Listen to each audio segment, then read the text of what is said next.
జనం తప్పులు చేస్తే సర్కార్ ఫైన్‌లేస్తది. మరి సర్కార్ తప్పు చేస్తే జనం కేసెయ్యొద్దా? అందుకే పట్టుబట్టి సర్కార్ మెడలోంచి పని చేసిందో అక్క. ఉత్తరప్రదేశ్ రాష్ట్రం నుండే సమృద్ధి అనే చదువుకునే ఓ బుజ్జి భారత రైల్వే మీద కేసేసుడే గాదు, ముక్కు విండి పైసలు వసూలు చేసింది. అర్జెంట్‌గా పరీక్ష రాయనీకే రైలు ప్రయాణం చేయాలని సూపర్ ఫాస్ట్ రైలు టికెట్ తీసుకున్నదట. అర్ధగంటలో రావాల్సిన రైలు 2:30 గంటలు ఆలస్యంగా వచ్చిందట. ఇంకేమున్నది, సమృద్ధి పరీక్ష సెంటర్‌లకు ఎంట్రీ లేదని ఎల్లగొట్టిండ్రట. దాంతోని తన జీవితం ఆగమైందని, దానంతటికి కారణం ఇండియన్ రైల్వే డిపార్ట్‌మెంట్ అని కేసు పెట్టిందట.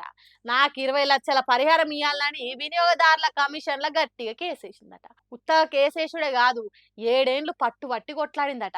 2018 నుంచి ఇప్పటి వరకు పోరాటం చేసి ఇప్పుడు తనే గెలిచిందట. రైలు ఆలస్యం ఎందుకయిందో సరైన కారణం చెప్పనందుకు సమృద్ధికి 9,10,000 రూపాయలు ఇయ్యాల్సిందే అని కోర్టు తీర్పిచ్చిందట. అంటే చూడుండ్రి, సామాన్యులు గట్టిగా నిలబడితే ఎంత పెద్ద సర్కారైనా కిందికి దిగి రావాల్సిందే.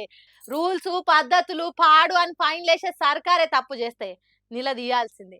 నిలదీస్తే తప్పకుండా న్యాయం జరుగుతదని నిరూపించింది సమృద్ధి. కాబట్టి జనం దలుచుకుంటే జరిగంది ఏదుండది. కాకపోతే పట్టిన పట్టు ఇడవకుండా కొట్లాడాలనేది నిరూపించింది సమృద్ధి. అందుకే ఇప్పుడు సమృద్ధిని దేశమంతా మెచ్చుకుంటాంది.